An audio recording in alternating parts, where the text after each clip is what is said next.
ఇది దేశానికి తక్షణ అవసరం. మోడీ రాజ్యాంగం సుప్రీంకోర్టు చెప్పింది అదే. ఇప్పుడున్న మతపరమైన స్మృతి 75 ఏళ్లుగా దాన్నే భరిస్తూ వస్తున్నాం అన్నటువంటి వార్తని హైలైట్ చేశారు.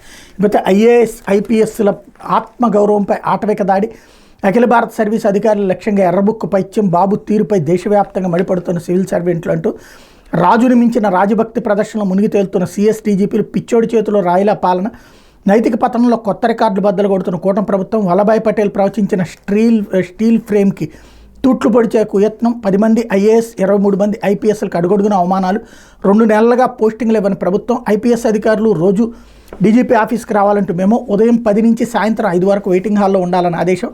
వాళ్ళు అఖిల భారత సర్వీస్ అధికారులు ప్రజాసేవను వృత్తిగా ఎంచుకుని ఉన్నతమైన లక్ష్యాలతో ఎన్నో కఠిన పరీక్షలు గెలిచి అత్యున్నత సర్వీస్కి ఎంపికైన వారు. అలాంటి గౌరవప్రదమైన రాజ్యాంగబద్ధ బాధ్యతల్లో ఉన్న అధికారిని ఎలా చూడాలి, ఎవరి సామర్థ్యం ఏంటో గుర్తెరిగి తగిన బాధ్యతలు అప్పగించడం ద్వారా మంచి ఫలితాలను సాధించడంపై ప్రభుత్వం దృష్టి పెట్టాలి. కానీ చంద్రబాబు ప్రభుత్వం రూటు వేరు. నచ్చని వారికి నరకం చూపిస్తూ ఆనందించడం వారికి అలవాటు. అదిగో అందులో భాగంగానే గత ప్రభుత్వ హయాంలో బాగా పనిచేసిన పలువురు ఐఏఎస్ ఐపీఎస్లు ఎంచుకున్నారు. వారి ఆత్మగౌరవంపై ఆటవికంగా దాడి చేస్తున్నారు.